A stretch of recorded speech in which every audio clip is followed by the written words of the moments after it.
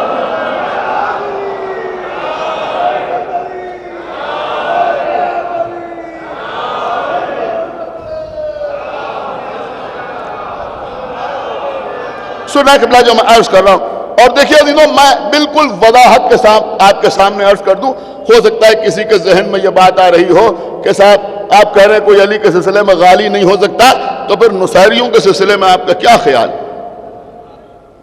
دیکھیں کسی کا کچھ بھی خیال ہو, کوئی کچھ بھی سمجھے, لیکن میں یہ سمجھتا ہوں, دیکھیں میں سمجھتا ہوں کہ حیدرآباد میں یہ جملہ کہنا شاید بہت آسان نہیں ہے, لیکن میں آپ کے سامنے عرض کر رہا ہوں کہ نصیری اور مقصر کی فکر ایک ہے. ایک صلوات پڑھے بر محمد وآلہ محمد. بہت توجہ آپ حضرات. دیکھیں بھائی پریشان ہونے کی ضرورت نہیں ہے, نصیری اور مقصر کی فکر ایک ہے. آپ کہیں گے ایک کیسے ہے؟ میں بتا رہا ہوں آپ کو, نصیری اور مقصر کی فکر ایک ہے. کیسے ایک ہے؟ کہ نصیری اور مقصر, دیکھیں اب جو سمجھے گا وہ انشاءاللہ بولے گا کہ نصیری اور مقصر دونوں یہ سمجھتے ہیں کہ اللہ کے علاوہ کوئی اور مردے کو زندہ نہیں کر سکتا.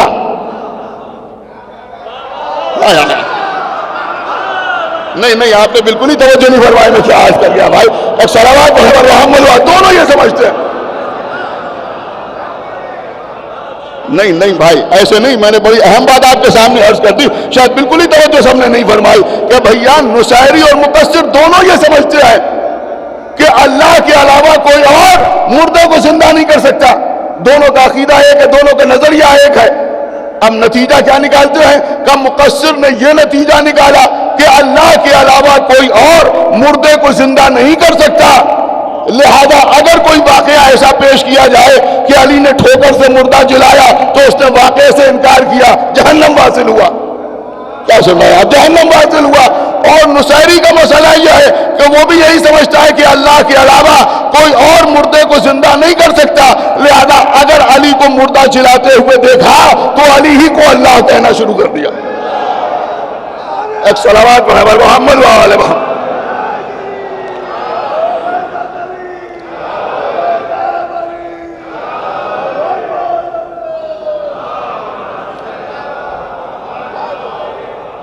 دیکھیں قبلہ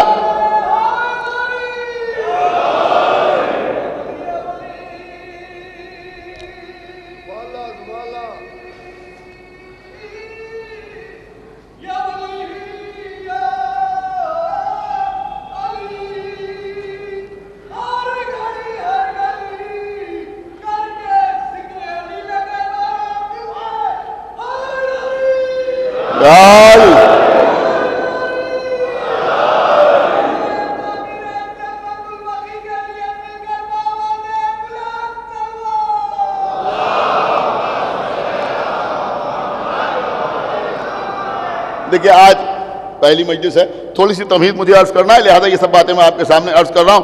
انشاءاللہ سورہ قدر کے حوالے سے شہزادی کے سلسلے میں کچھ باتیں 3 مجالس میں مجھے آپ کے سامنے عرض کرنا ہے, لیکن اس سے پہلے میں ایک بات آپ کے سامنے یہ عرض کروں اور پوری توجہ آپ حضرات کی چاہتا ہوں. دیکھیں عزیزوں, آج کل زمانہ وہ ہے کہ ہر طرف سے اتحاد کی آوازیں بلند ہوتی ہیں. ہندو مسلمان میں اتحاد ہو, کیوں ہو؟ کہ اس لیے کہ دونوں کا بنانے والا ایک ہی ہے. بے شک اتحاد ہونا چاہیے, ان کا خالق بھی اللہ, ہمارا خالق بھی اللہ. مسلمانوں کے درمیان اتحاد ہو, بہت زور دیا جاتا ہے مسلمانوں کے درمیان اتحاد ہو. کیوں؟ کہ اس لیے کہ وہ بھی لا الہ الا اللہ کہتے ہیں, ہم بھی لا الہ الا اللہ کہتے ہیں, وہ بھی محمد الرسول اللہ کہتے ہیں, ہم بھی محمد الرسول اللہ کہتے ہیں. اگر بات اچھی لگے تمام حضرات کو تو صلوات پڑھیے گا, ورنہ بالکل نہ پڑھیے گا. میں جملہ عرض کر رہا ہوں اور جہاں بھی مجلس پڑھنے میں جاتا ہوں یہ پیغام ضرور دیتا ہوں کہ بھیا جب یہ آواز دی جا سکتی ہے کہ لا الہ الا اللہ کہنے والوں میں اتحاد ہو جائے, جب یہ آواز دی جا سکتی ہے کہ محمد الرسول اللہ کہنے والوں میں اتحاد ہو جائے, تو میثم زیدی کو یہ کہنے کا اختیار کیوں نہیں ہے کہ علی ولی اللہ کہنے والوں میں اتحاد ہو؟ ایک صلوات پڑھے محمد والے سارے.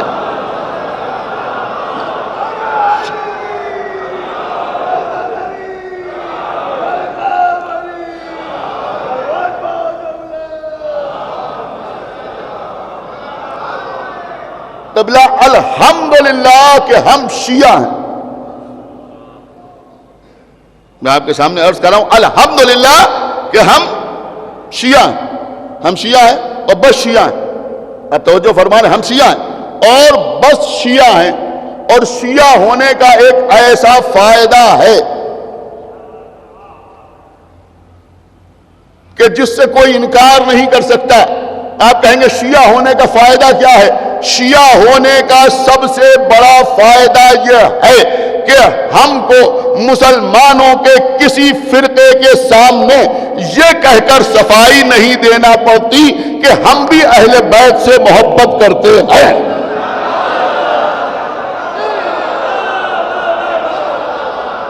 قبلہ یعنی بھائی ایک صلوات اور پڑھے محمد والے یہ کہہ کر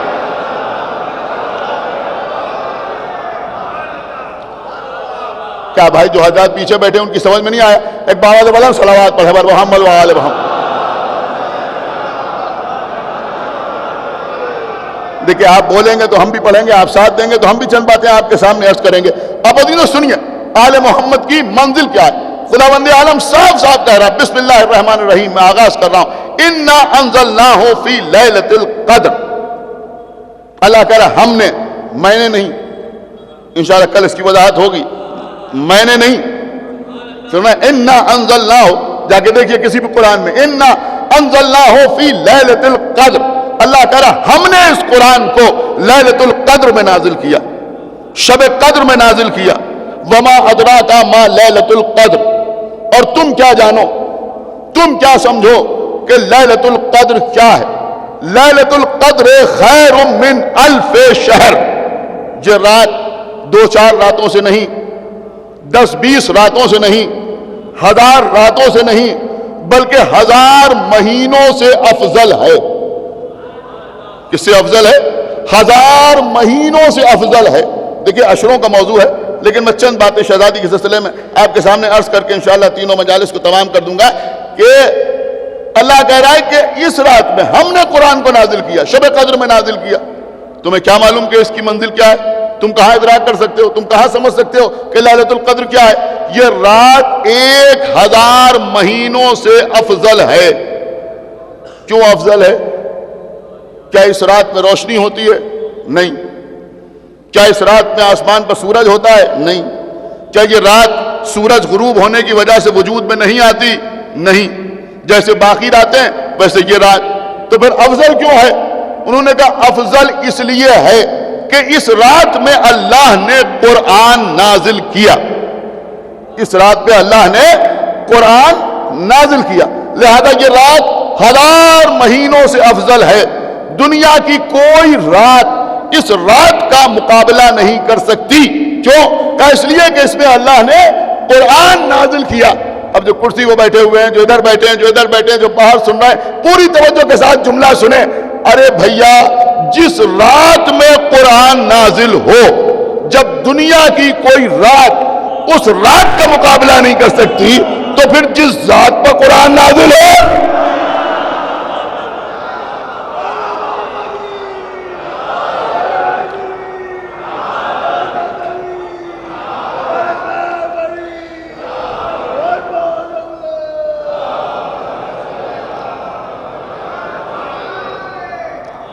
بھائی ایک صلوات اور پڑھے محمد وآل محمد.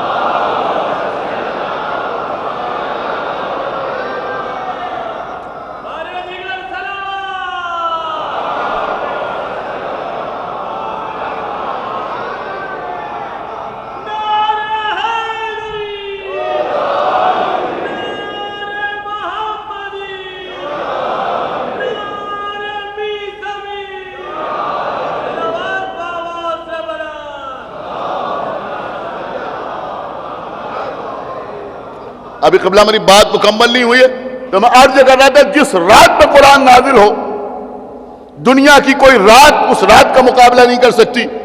تو پھر جس ذات پر قرآن نازل ہو, دنیا کی کوئی ذات اس ذات کا مقابلہ نہیں کر سکتی. اب ایک جملہ اور میں آپ کے سامنے عرض کر دوں، اس لیے کہ یہاں کوئی منزل مکمل ہی نہیں ہوتی جب تک اللہ اور اس کے رسول کے بعد مولا علی کا تذکرہ نہ کیا جائے. اس کے بغیر مکمل نہیں ہوتی نا. لا الہ الا اللہ محمد رسول اللہ علی ولی اللہ، اس کے بغیر بات مکمل نہیں ہوتی. لہذا میں 3 جملے کہہ دوں، اب دیکھتا ہوں کون خاموش رہتا ہے. ارے بھیا، جس رات پہ قرآن نازل ہو، دنیا کی کوئی رات اس رات کا مقابلہ نہیں کر سکتی. جس ذات پہ قرآن نازل ہو، دنیا کی کوئی ذات اس ذات کا مقابلہ نہیں کر سکتی. تو جس کی بات بات پر قرآن نازل ہو،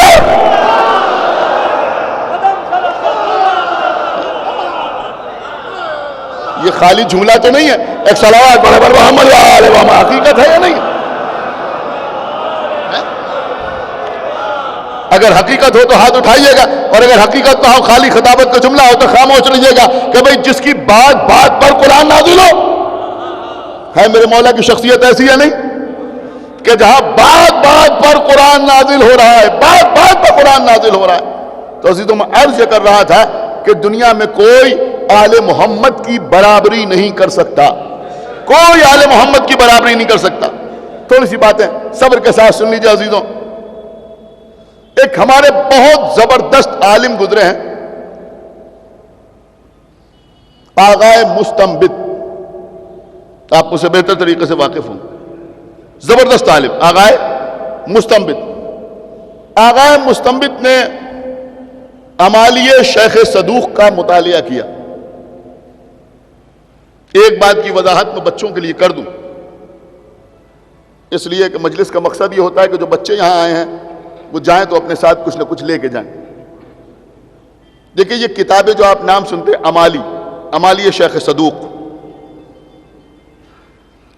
امالیہ توسی، امالیہ شیخ مفید، یہ جو کتابیں امالی کے نام سے ہیں یہ علماء نے تحریر نہیں کی. امالیہ شیخ صدوق کی تحریر کی ہوئی کتاب نہیں. یہ امالی جو ہے یہ املا سے بنا ہے. املا کا مطلب ہے ڈکٹیٹ کرنا، ڈکٹیشن بولنا. سمجھ رہے ہیں آپ؟ 2 روایتیں ہیں. کچھ لوگوں کا خیال یہ ہے کہ ان علماء کے دنیا سے جانے کے بعد ان کے شاگردوں نے ان کی تقاریر کو جمع کیا اور کتابی شکل دی. اور کچھ لوگ یہ کہتے ہیں، جو زیادہ بات مستند ہے، کہ یہ علماء زندگی بھر جب تک ان میں طاقت رہی آل محمد کے حق کے دفاع میں قلم چلاتے رہے. کیا سن رہے ہیں آپ؟ خدا کے لیے توجہ فرمائیے. ایک صلوات پڑھے پر محمد و آل محمد. دیکھیں گھبرانے کی بات نہیں ہے، عالم ہوتا ہی وہی ہے کہ جو عارف آل محمد ہو. تو جب تک ان کی جان میں جان رہی، طاقت رہی، قوت رہی، یہ لوگ آل محمد کے سلسلے میں قلم چلاتے رہے. جب بیمار ہو گئے، اب بستر پر لیٹے ہوئے ہیں، اب ہاتھوں میں اتنا دم نہیں ہے کہ قلم اٹھائیں، کاغذ پر کچھ تحریر کریں، لکھ نہیں سکتے. تو اب کیا ہوا کہ ان کے چاروں طرف ان کے شاگرد جمع رہتے تھے اور یہ بول بول کر اہل بیت کے فضائل تحریر کراتے تھے. کیا سن رہے ہیں آپ؟ خدا کے لیے توجہ فرمائیے. جو میں عرض کر رہا ہوں، املا کر کے یعنی ڈکٹیٹ کر کے، اب اس سے زیادہ میں وضاحت نہیں کر سکتا بچوں کے لیے، ڈکٹیٹ کر کے یہ کتابیں لکھواتے تھے. تو جو کتابیں اس طرح سے لکھی گئیں ان کو امالی کہتے ہیں. کیا سنیں آپ؟ ان کو امالی کہتے ہیں. وہ کتابیں بھی ایسی ہیں کہ جو لاجواب ہیں، وہ کتابیں بھی ایسی ہیں کہ جن کا کوئی جواب نہیں ہے.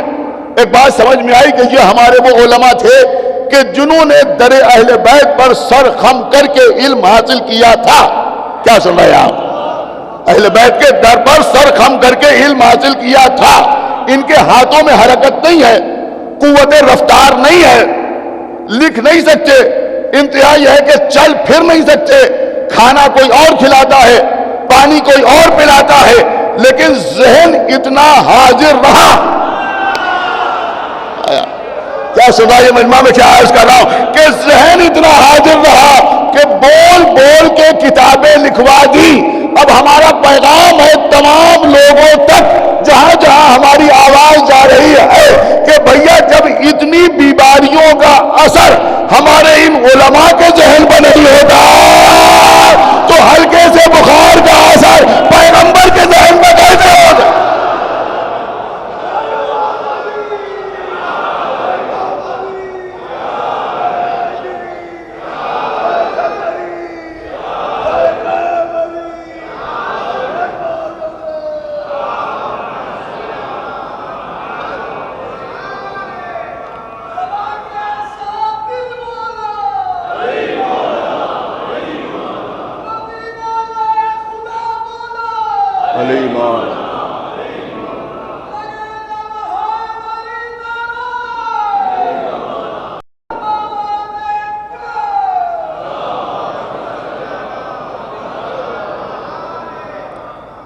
تو سنیے عزیزو، امالیہ شیخ صدوق میں آغا مستنبط نے پیغمبر کی ایک حدیث پڑھی، بہت توجہ آپ حضرات کی، کہ پیغمبر اسلام نے بھری ہوئی مسجد میں مولا علی کو مخاطب کیا اور مخاطب کر کے فرمایا، دیکھیں بہت سے رؤساء ایسے ہوتے ہیں، بہت سے دولت مند ایسے ہوتے ہیں، بہت سے مالدار افراد ایسے ہوتے ہیں جن کے لیے لوگ کہتے ہیں کہ صاحب ان کے پاس اتنی دولت ہے کہ خود ان کو بھی نہیں معلوم. آپ سنتے ہیں نا، اکثر کہتے ہیں لوگ کہ صاحب ان کے پاس اتنی دولت ہے، اتنا مال ہے کہ خود ان کو بھی نہیں معلوم، ان کے پاس بھی حساب نہیں ہے کہ ان کے پاس کتنی دولت ہے. اس کا مطلب یہ ہوا کہ مال تو ہے مگر اس مال کا علم نہیں ہے، دولت تو ہے مگر اس دولت کا علم نہیں ہے. اب اس پس منظر میں پیغمبر کا جملہ سنیے گا، اگر آپ نے محسوس کر لیا تو انشاءاللہ خاموش نہ رہیں گے. بڑی نزاکت ہے کہ پیغمبر اسلام نے فرمایا کہ اللہ نے علی کو اتنے فضائل عطا کیے ہیں کہ خود علی کے علاوہ کوئی اور نہیں جانتا. بھائی ایک صلوات پڑھے محمد علی کے علاوہ.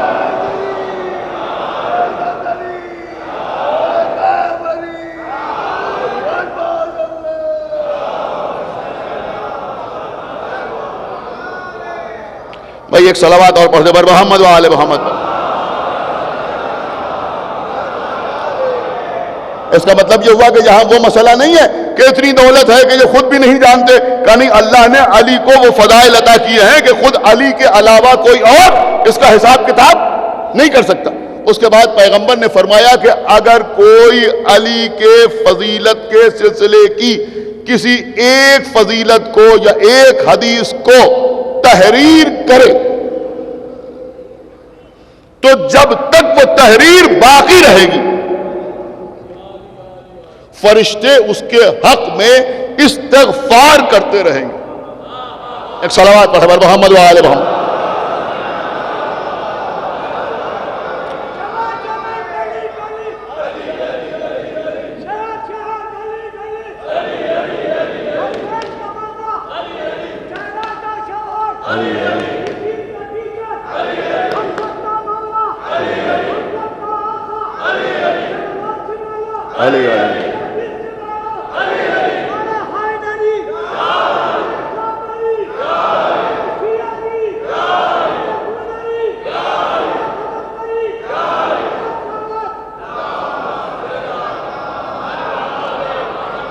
سنیے قبلہ، بہت توجہ کے ساتھ سنیے، بڑی سنجیدہ گفتگو میں آپ سے کر رہا ہوں. تو آغا مستنبط نے جب اس حدیث کو پڑھا تو آغا مستنبط کے دل میں یہ خیال پیدا ہوا کہ میں بھی اپنے علم کا استعمال اس راستے پر کروں کہ اہل بیت کے فضائل کے سلسلے کی کوئی کتاب تحریر کروں.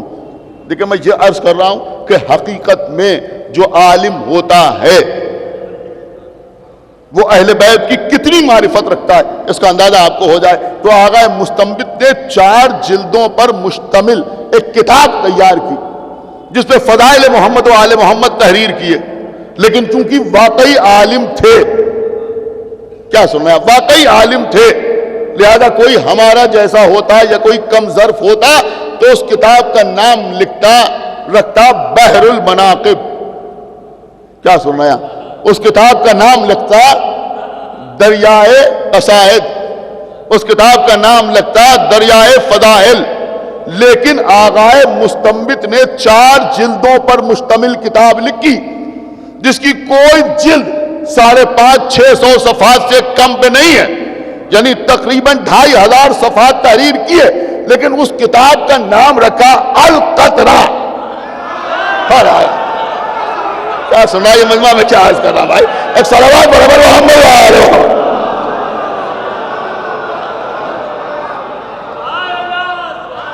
ایک صلوات اور پڑھ بر محمد وآلہ محمد.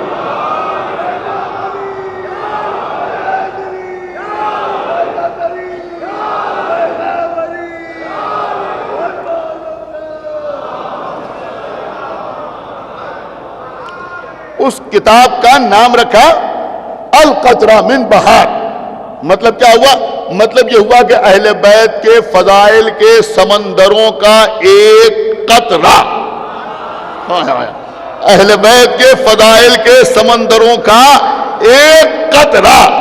اب عزیزوں اس وقت عالم یہ ہے کہ اگر اس قطرے سے نکال کے کچھ پیش کیا جائے تو لوگوں سے سنبھالا نہیں جا رہا ہے. اب آپ مجھے بتائیں بھائی کہ جب فضائل آل محمد کا قطرہ نہیں سنبھالا جاتا ہے، یہ آل محمد کے فضائل. ایک صلوات اور پڑھا محمد و آل محمد.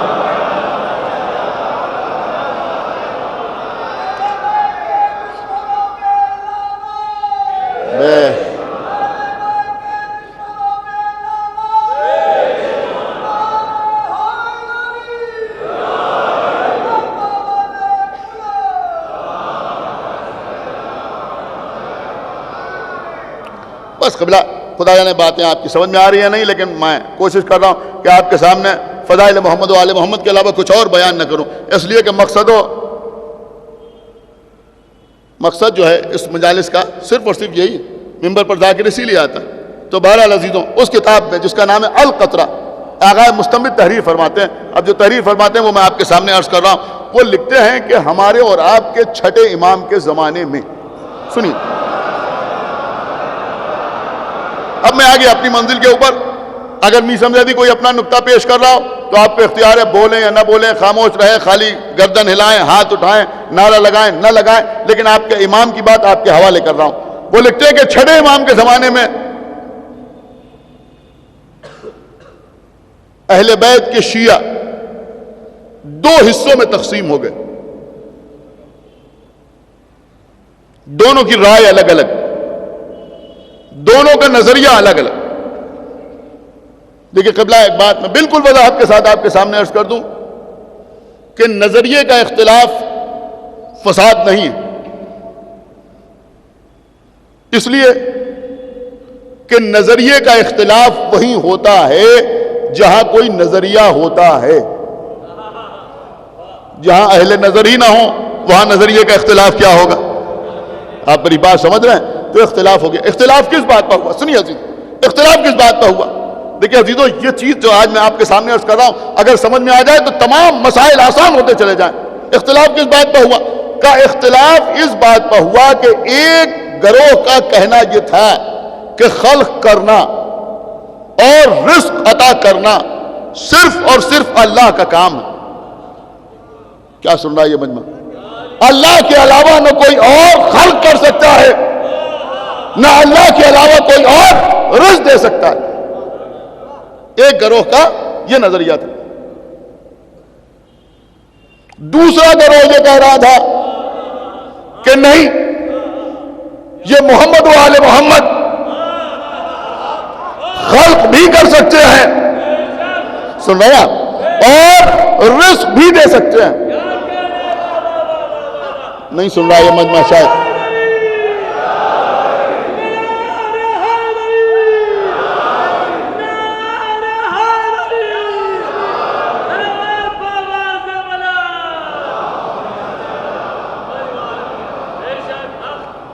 تو دونوں گروہ کے نظریے الگ الگ. ایک گروہ کا نظریہ کہتا ہے، ایک بار پھر دوہرا دوں، وہ یہ کہہ رہے تھے کہ اللہ کے علاوہ نہ کوئی اور خلق کر سکتا ہے نہ کوئی اور رزق دے سکتا ہے.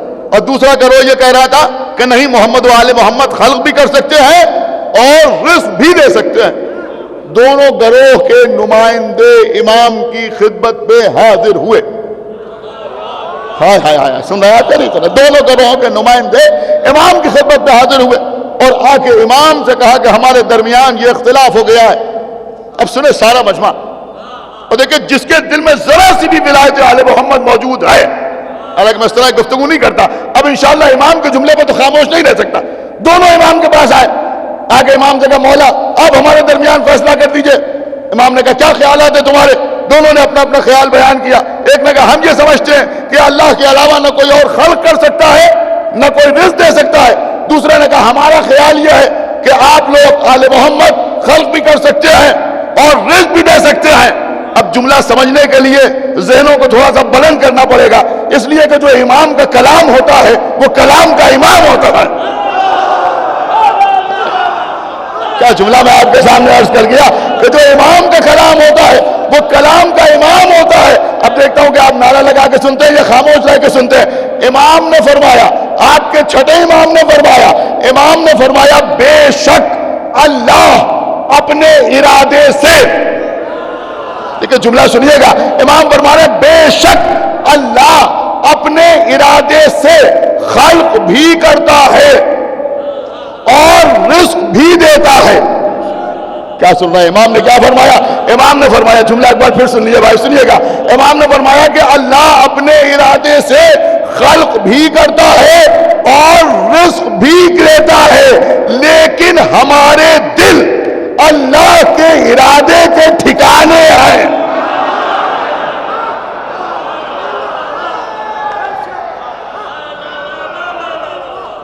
ایک صلوات اور پڑھو محمد وآلہ محمد۔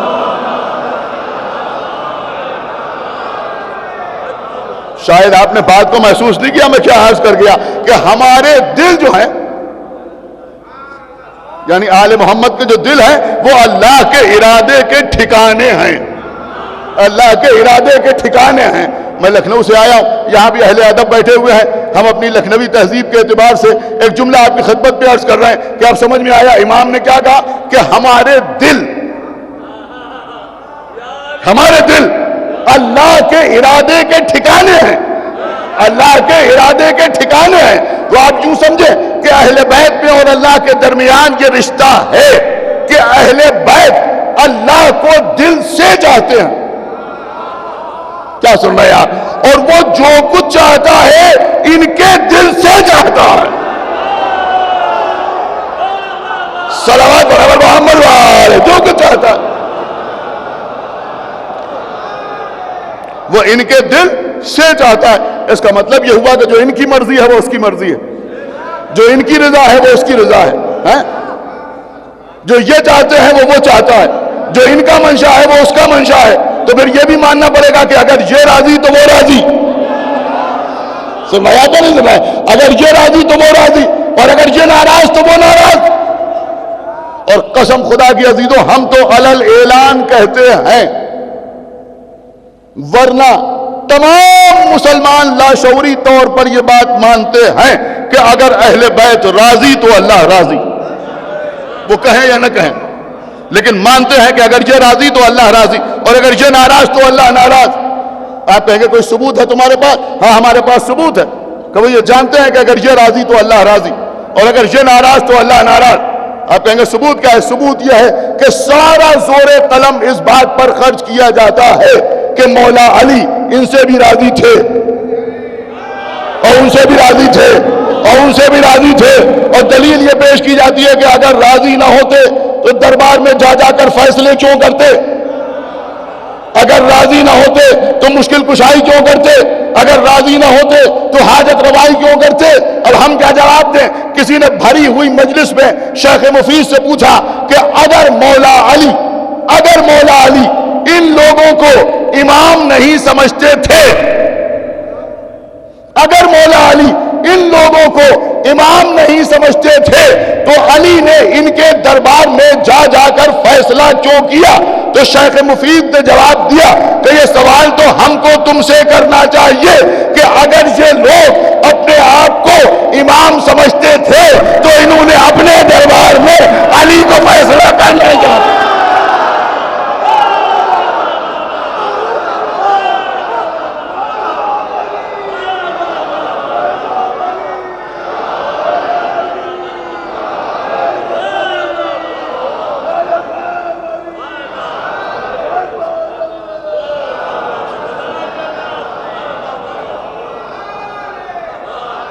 ایک صلوات اور پڑھتے پر محمد وآل محمد۔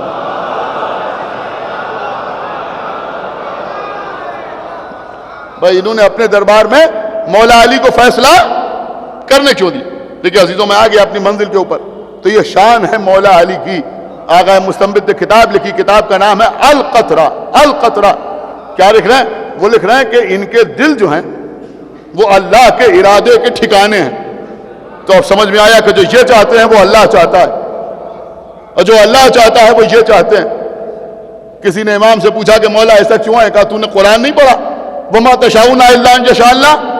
اللہ کہہ رہے ہیں تو کچھ چاہتے ہی نہیں سوائے اس کے کہ جو ہم چاہتے ہیں۔ تو اب جو یہ چاہتے ہیں وہ اللہ چاہتا ہے.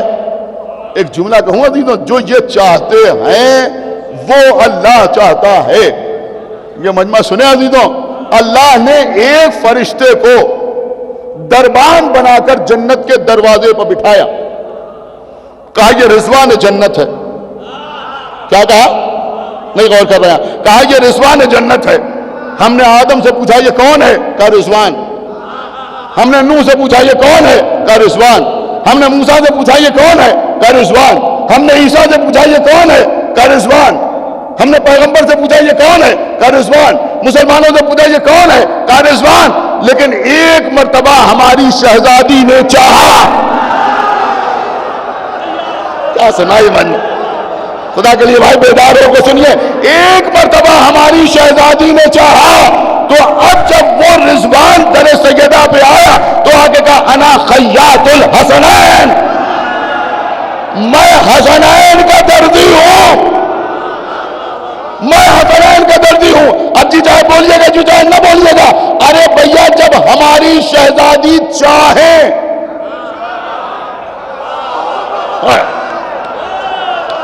اگر ہماری شہزادی چاہے تو جسے اللہ رضوان بنائے, جسے انبیاء رضوان بتائے, وہ رضوان درزی ہو جائے.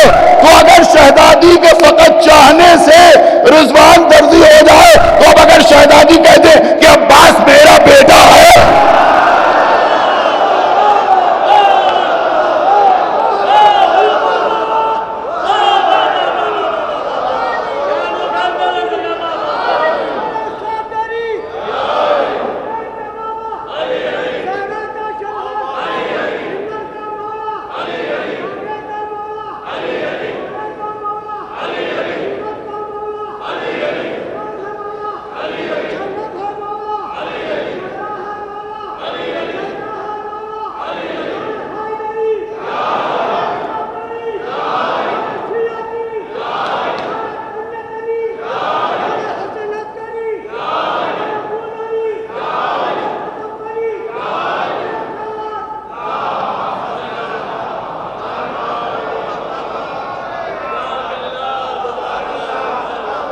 اللہ آپ کو سلامت رکھے. عزیزوں جیسے آپ سن رہے ہیں,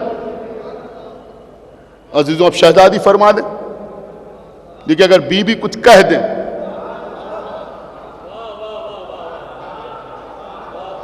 تو جو انہوں نے کہہ دیا وہ کہہ دیا, اس لیے کہ صدیقہ اس بی بی کو نہیں کہتے کہ جو ہو وہ کہے, بلکہ صدیقہ اس بی بی کو کہتے ہیں کہ جو کہہ دے وہ ہو جائے.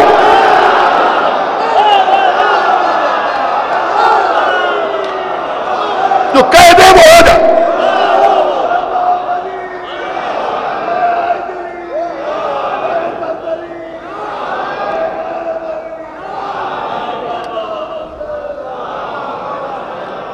دیکھیے عزیزوں, آج کی مجلس میں نے چاہا کہ تھوڑی دیر میں ہم ایک دوسرے سے بے تکلف ہو جائیں. انشاءاللہ کل کی اور پرسوں کی مجلس میں آپ کے سامنے چند باتیں عرض کروں گا. اس وقت میں صرف یہ آپ کے سامنے عرض کر رہا ہوں عزیزوں کہ یہ بی بی زہرا سلام اللہ علیہا ہیں.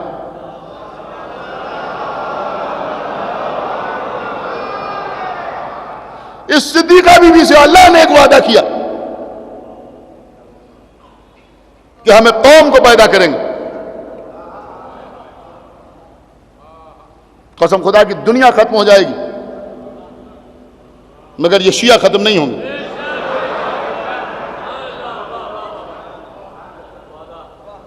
ساری دنیا میں ہم پر ظلم ہو رہا ہے, ہمیں مارا جا رہا ہے, ہمیں قتل کیا جا رہا ہے. 1400 سال کی ہماری تاریخ گواہ ہے جناب مالک بن نویرہ سے لے کے آج تک ہمیں قتل کیا گیا, ہمیں دیواروں میں چنا گیا, ہمارے خون سے گارے بنائے گئے. آج بھی ہر طرف ہمیں قتل کیا جا رہا ہے. نہ معلوم کتنے ہزارہ قبیلے کے لوگ جو شیعہ تھے صرف اس بنا پر قتل کر دیے گئے کہ یہ لوگ علی کا نام لیتے ہیں. عراق میں ہمیں مارا گیا, سعودیہ میں ہمیں قتل کیا جا رہا ہے, بحرین میں ہمیں تحقیق کیا جا رہا ہے, یمن میں ہمیں مارا جا رہا ہے, پاکستان میں ہمارا جینا دوبھر ہے.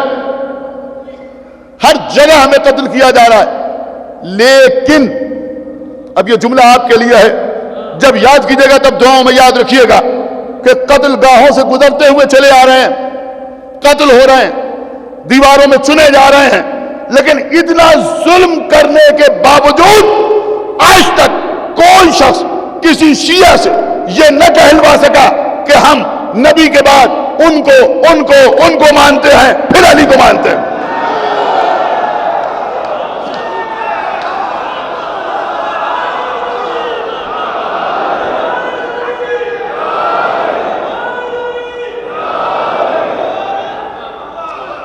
سمجھ رہا آپ یا نہیں سمجھ رہا؟ آج تک کوئی کہلوا دے گا کہ نہ کہلوا دے گا. اب ایک سوال کا جواب ہمیں دے دیجئے کہ بھیا جب 1400 سال سے آج تک اتنے ظلم کرنے کے باوجود کوئی ہم سے ان کی بیعت نہ لے سکا تو ہمارے مولا سے کسی کی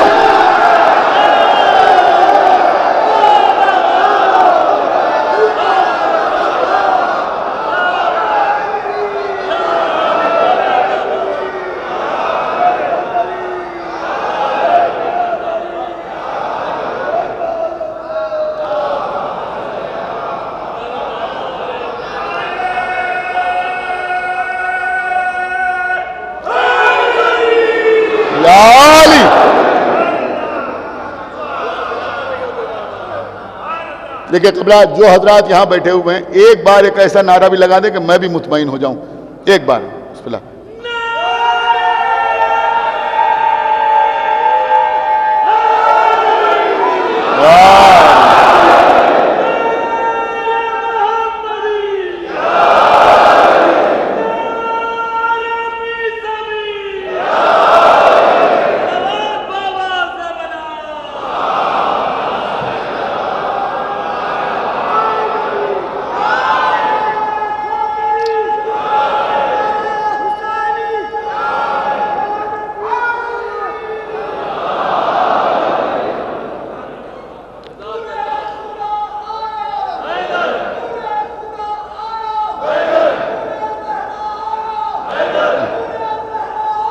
حیدر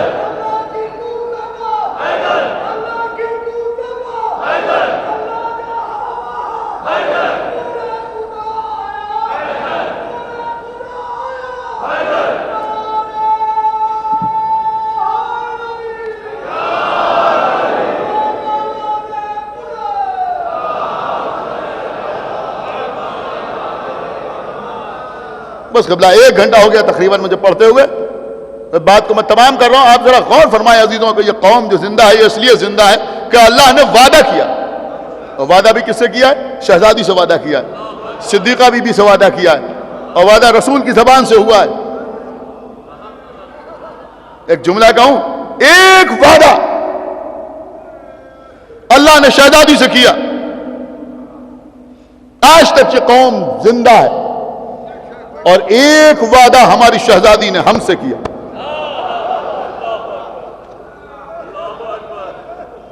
سنیے قبلہ, آپ روئیے گا ضرور لیکن تھوڑی دیر ٹھہر کے سن لیجیے.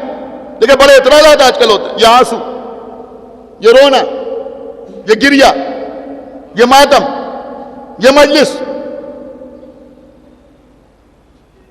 ایک آنسو کا قطرہ جنت میں کیسے لے کے جائے گا سمجھ میں نہیں آتا. کیا سمجھ میں نہیں آتا تمہاری؟ ایک آنسو کا قطرہ جنت میں کیسے چلا جائے گا؟ ارے گناہگار جنت میں کیسے جائے گا؟ اس وقت آپ میرے مزاج سے واقف ہو گئے ہوں گے, جن لوگوں نے اس سے پہلے مجھے سنا ہے وہ بھی جانتے ہیں مجھے. ہو سکتا ہے یہ جملہ عجیب سا لگے, بے شک میر سمزادی کہہ رہا ہے اس ادا خانہ زہرا میں بی بی کی مجلسوں کی پہلی مجلس میں کہ گناہگار جنت میں نہیں جا سکتا. میں کہہ رہا ہوں گناہگار جنت میں نہیں جا سکتا, اس لیے کہ گناہ رجس ہے, جنت پاک و پاکیزہ ہے. گناہگار جنت میں نہیں جا سکتا, بے شک نہیں جا سکتا. دیکھیں میری فکر کہیں اور جا رہی. نہیں، میں بات میں اور وزن پیدا کر دوں کہ گناہگار جنت میں نہیں جا سکتا۔ گناہگار جنت میں نہیں جا سکتا جیسے لوہا موم نہیں ہو سکتا۔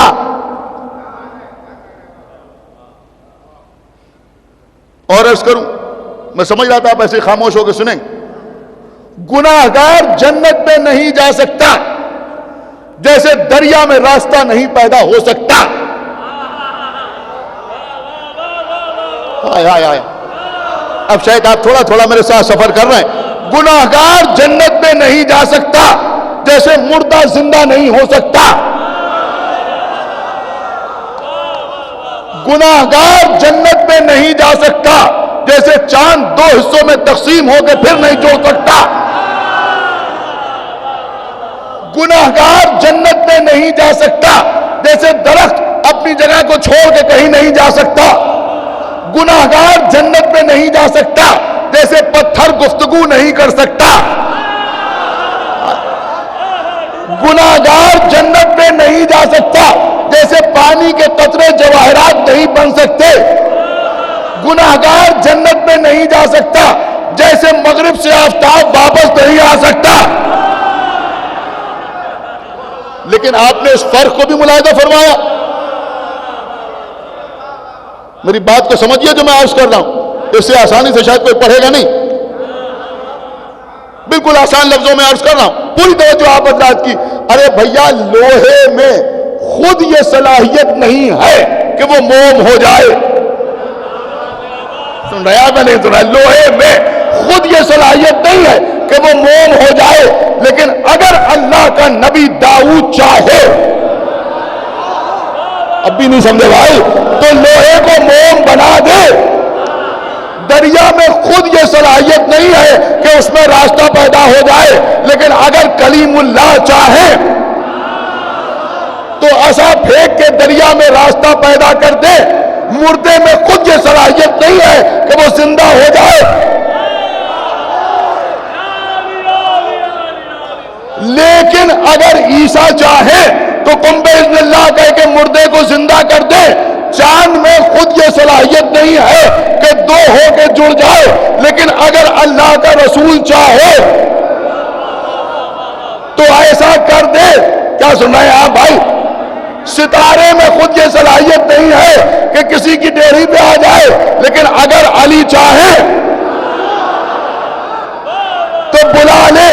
درخت میں خود یہ صلاحیت نہیں ہے کہ کسی کے پاس آ جائے، لیکن اگر امام موسیٰ کاظم چاہے تو درخت کو اپنے پاس بلا لے۔ پتھر میں خود یہ صلاحیت نہیں ہے کہ بولے، لیکن اگر امام زین العابدین چاہے تو سنگ اسود سے گواہی دلوائے۔ پانی میں خود یہ صلاحیت نہیں ہے کہ وہ گوہر بن جائے، لیکن اگر امام زین العابدین چاہے تو پانی کے قطروں کو جواہرات میں تبدیل کر دے۔ سورج میں خود یہ صلاحیت، یہ قوت، یہ طاقت نہیں ہے کہ ڈوبنے کے بعد ابھر آئے، لیکن اگر علی چاہے۔ اب یہ جملہ عرض کر رہا ہوں، جیسے دل چاہے ویسے سنیے گا، چاہے بیٹھ کے چاہے کھڑے ہو کے، کہ بھیا سورج میں یہ صلاحیت نہیں ہے کہ وہ مغرب سے پلٹ آئے، لیکن اگر علی چاہے تو اسے پلٹا لے۔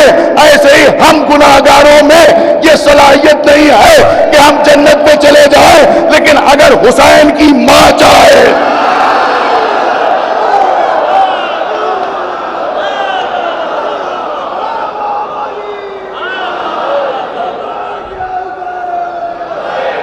پوچھا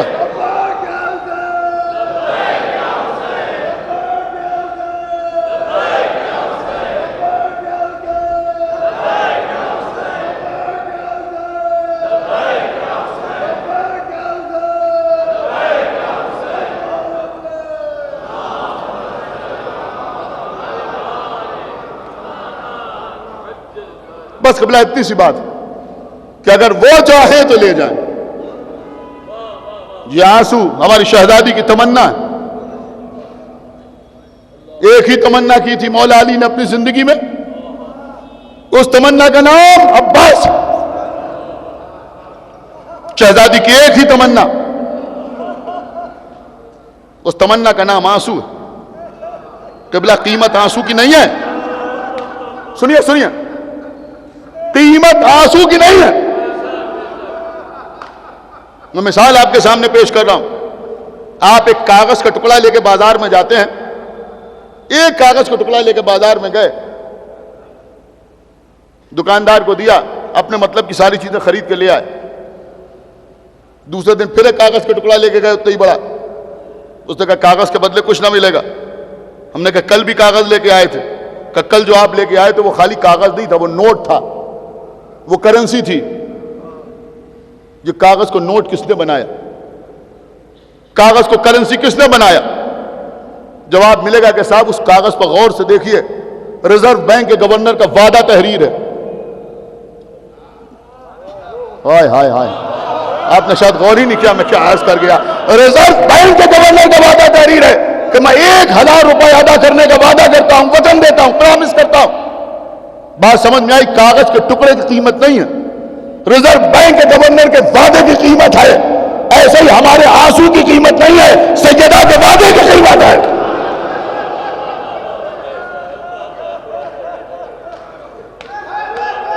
یہ جو بی بی نے وعدہ کیا,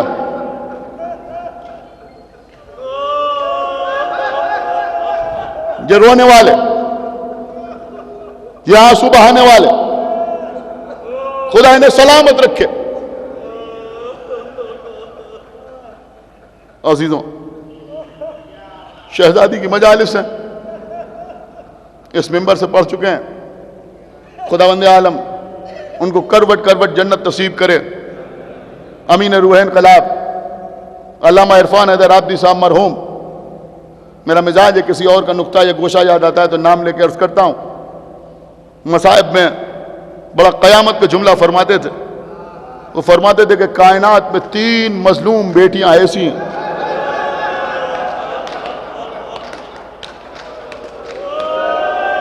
جن پر مظالم کے پہاڑ توڑ دیے گئے, لیکن کوئی یہ نہ بتا سکا کہ ان کی خطا کیا تھی.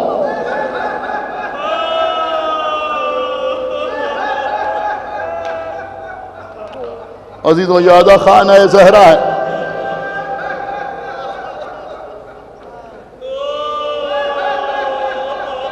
اس قوم کے رونے کو یہی بات بڑی ہے. زہرا بڑے دربار میں حق مانگ رہی ہے.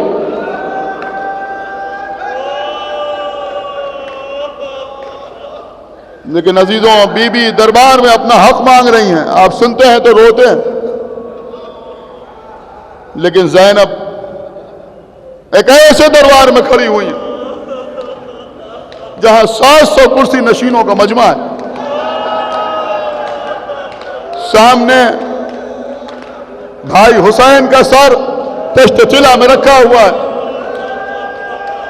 ہاتھوں میں رسیاں بندھی ہوئی ہیں. خدا آپ کو کسی غم میں نہ رلائے سوائے غم سرکار سید الشہداء. عزیزوں, آگے کی 2 مجلسوں میں اگر موقع ملا تو میں آپ کے سامنے امام زین العابدین علیہ السلام کے اس خطبے پر بھی تھوڑا سا تبصرہ کرنا چاہوں گا. لیکن اس وقت میں یہ عرض کرنا چاہوں گا کہ یہ ہمارے یہاں جو مجالس ہوتی ہیں, آپ کو معلوم ہے ان مجالس کے بانی بھی معصومین ہیں.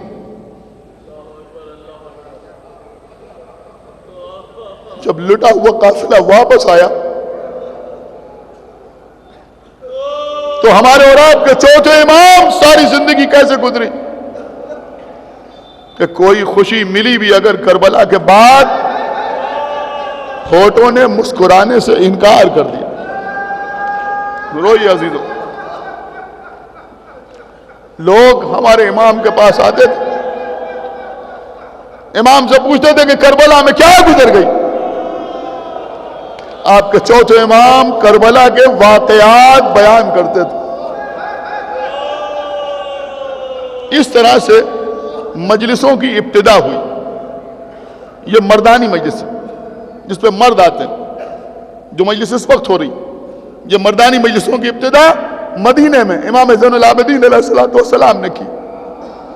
لیکن عزیزوں, مردانی مجلسوں سے پہلے خواتین کی مجالس قائم ہوں.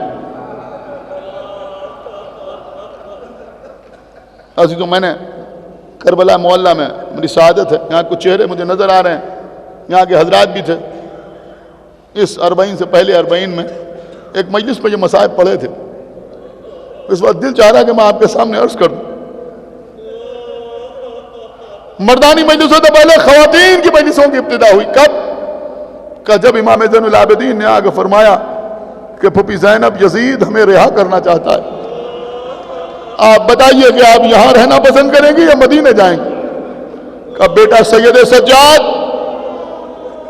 کہہ دو یزید سے کہ ہم مدینے جائیں گے، یہاں رہ کے کیا کریں گے، لیکن ہم نے ابھی تک اپنے بھیا کا ماتم نہیں کیا ہے، لہذا ایک مکان خالی کرا دیا جائے جس پہ ہم اپنے بھیا کا ماتم کر لیں۔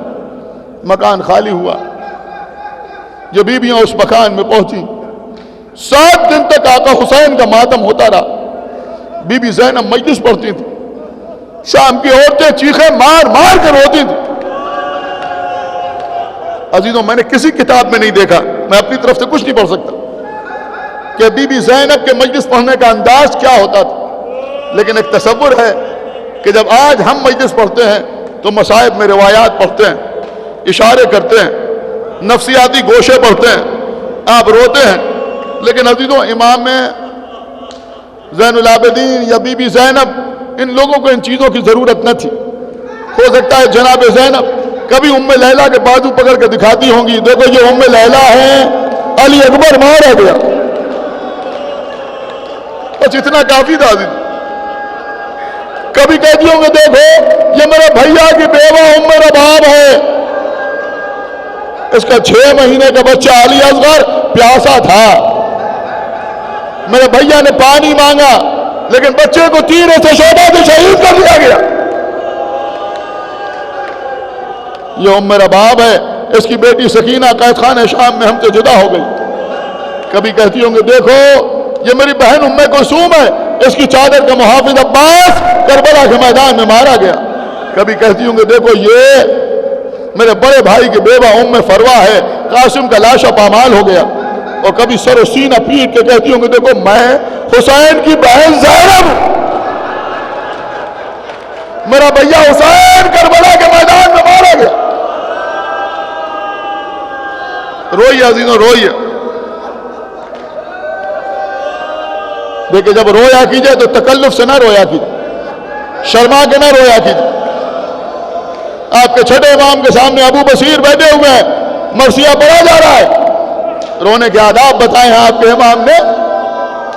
مرثیہ ختم ہوا تھا، ابو بصیر تم نے گریہ نہیں کیا، آنسوؤں سے بھیگا ہوا رومال دکھایا، آقا یہ رومال آنسوؤں سے تر ہے۔ کہا نہیں ابو بصیر ایسے رویا کرو جیسے میری جدہ فاطمہ زہرا رو،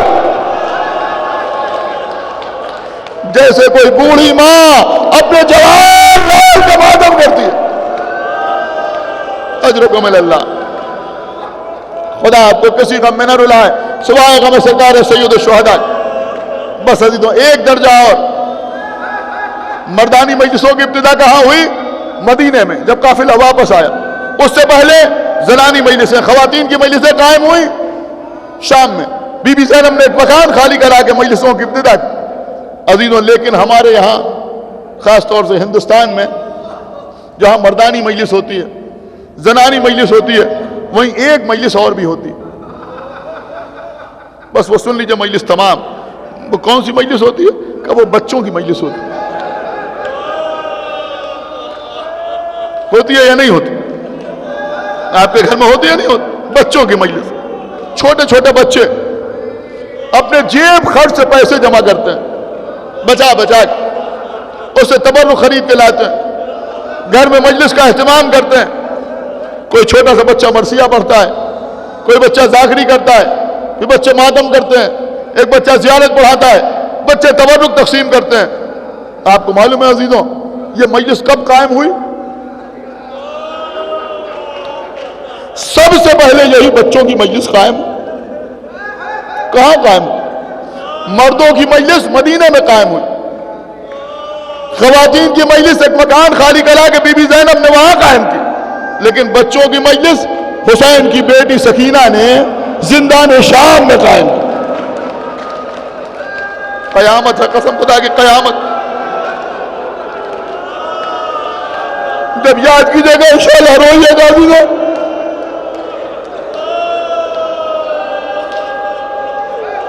بچوں کی مجلس بی بی سکینہ نے قائم کی. کیسے؟ بس 5 منٹ میں مجلس تمام. عزیزوں جب زندان شام میں شام ہوتی تھی، دیکھیں قبلہ بچوں کی ایک فطرت ہوتی ہے. آپ کسی نئے شہر میں جائیں اور چوراہے پر کھڑے ہو جائیں، آدھا گھنٹہ 1 گھنٹہ آپ کھڑے رہیں، کوئی آپ کے پاس نہیں آئے گا. لیکن آپ کسی ان نون پلیس پہ جائیں اور اپنے بچے کو کھڑا کر دیں اور تھوڑا ہٹ کے کھڑے ہو جائیں، تو اگر آس پاس بچے کھیل رہے ہیں تو بچوں کی فطرت یہ ہوتی ہے کہ دھیرے دھیرے اس بچے کے قریب آنے لگتے ہیں. کچھ دیر تکلف سے گفتگو کرتے ہیں، پھر بے تکلف ہو جاتے ہیں. پھر آپ دیکھتے ہیں کہ ایسا لگتا ہے کہ یہ بچے بہت پرانے ملاقاتی ہیں. عزیزوں جب زندان شام میں شام ہوتی تھی تو حسین کی یتیمہ بی بی سکینہ زندان کے دروازے کے پاس آ کے سلاخوں کو پکڑ کے کھڑی ہو جاتی. دمشق میں رہنے والے چھوٹے چھوٹے بچے پہلے تو دور سے دیکھتے تھے، ایک دوسرے کو دکھاتے تھے، وہ دیکھو ایک بچی ہے جو قید خانے شام میں رہتی ہے. پھر دھیرے دھیرے وہ بچے قریب آنے لگے اور قریب آئے اور قریب آئے، پھر زندان کے بالکل قریب آنے لگے. اب وہ بچے بی بی سکینہ کو دیکھتے تھے.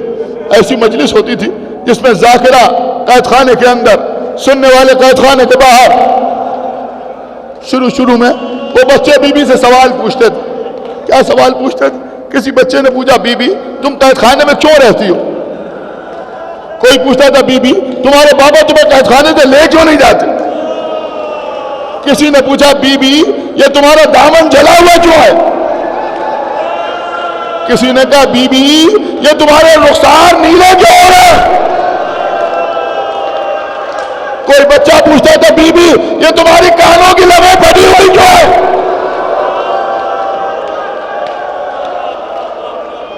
اجرکم اللہ. آپ کی آوازیں بلند ہو گئیں. پھر آپ کسی غم میں نہ رلائیں سوائے غم سرکار سید الشہداء کے. بی بی سب کو جواب دیتی تھی.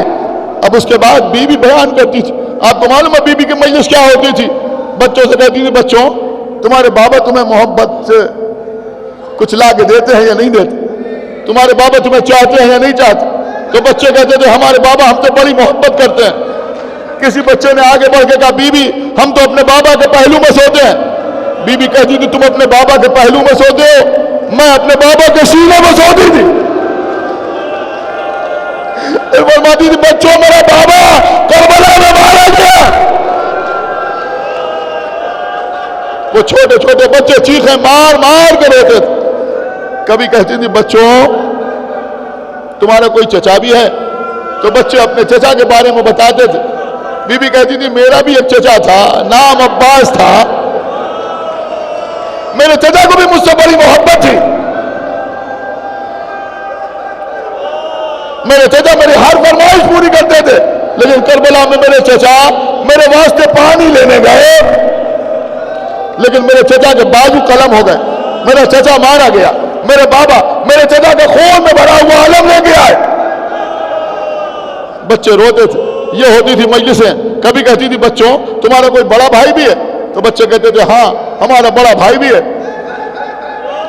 بچے اپنے بڑے بھائی کے اوصاف بیان کرتے تھے.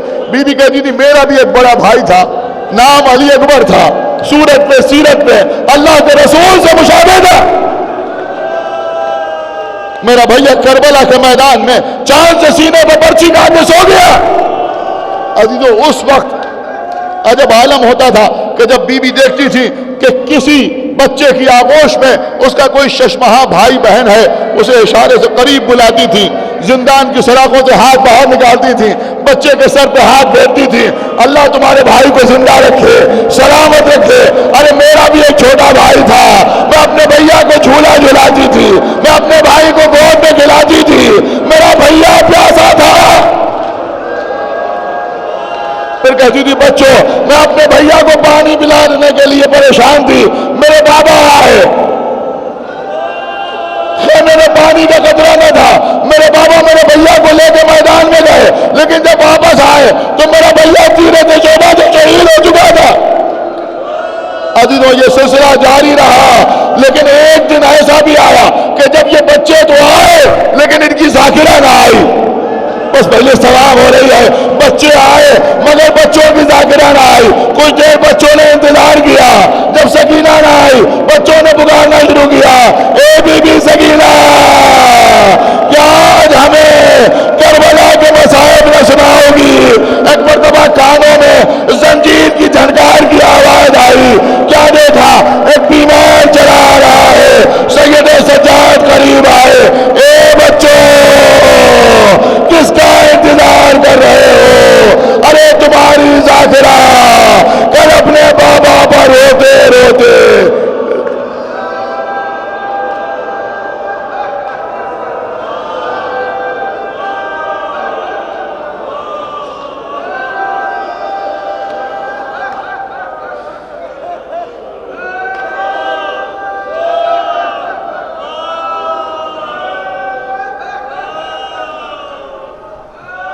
بسم اللہ الرحمن الرحیم۔ اے معبود تجھے واسطہ ہے محمد اور آل محمد کا، تجھے واسطہ ہے قرآن مجید کا، تجھے واسطہ ہے پنجتن پاک، چہردہ معصومین، شہداء کربلا، اسیران کربلا کا۔ خدایا ہم سے ہماری عبادتوں کو قبول فرما، ہمارے گناہوں کی مغفرت فرما، تادم زیست قرآن اور اہل بیت سے متمسک رکھ، آخرت میں شفاعت محمد اور آل محمد، بالخصوص شفاعت جناب فاطمۃ الزہرا ہمارے نصیب فرما۔ بار الہا جو مومنین پریشان حال ہے ان کی پریشانیوں کو دور فرما، جو مقروض ہے ان کے قرضوں کی ادائیگی کے اسباب فراہم فرما، جو بیمار بحق بیمار کربلا تمام مریضوں کو شفاء کاملہ و عاجلہ عنایت فرما۔ بار الہا اوسین چینل اور RMS چینل کے ناظرین کی جان مال عزت اور آبرو کی حفاظت فرما۔ بار الہا اس نشر و اشاعت میں جو حضرات دام درہم سخن قدم میں مدد فرما رہے ہیں ان سب کی جان مال عزت اور آبرو کی حفاظت فرما۔ نشر و اشاعت کرنے والوں کو شر اشرار اور شر شیاطین سے محفوظ فرما، ان کے توفیقات صالحہ میں اضافہ فرما۔ اے معبود جو مومنین مشتاقان حج و زیارات ہیں انہیں اس سعادت عظمیٰ سے جلد از جلد اور بار بار مشرف فرما۔ پروردگار ہمارے مرحومین کی مغفرت فرما، بالخصوص اس اوسین چینل اور RMS کے بانی اور مؤسس جناب جاوید بھائی کی مغفرت فرما، اعلی علیین جوار معصومین میں جگہ عنایت فرما۔ اے معبود ہمارے اس شہر حیدرآباد پر رحمتوں اور برکتوں کا نزول فرما۔ اے معبود مقامات مقدسہ کی حفاظت فرما، تمام ماتمداران حسین ابن علی کی حفاظت فرما، تمام ذاکرین مرثی خانان علماء و مراجع کی حفاظت فرما۔ اے معبود تمام ماتمداران کے بازوؤں میں زور حیدری عنایت فرما۔ پروردگار جو مومنین مشتاقان حج و زیارات ہیں انہیں اس سعادت عظمیٰ سے جلد از جلد اور بار بار مشرف فرما۔ پرچم اسلام اور پرچم حسینی کو سر بلند فرما، پرچم کفر و نفاق کا خاتمہ فرما۔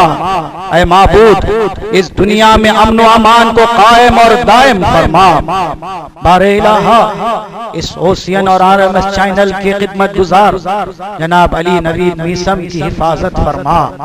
پروردگار تیری آخری حجت حضرت بقیت اللہ العظم امام زمانہ علیہ السلام کو ہم سے راضی فرما، حضرت کے ظہور میں تعجیل فرما، ہم سب کو حضرت کے آوان و انصار میں شمار فرما۔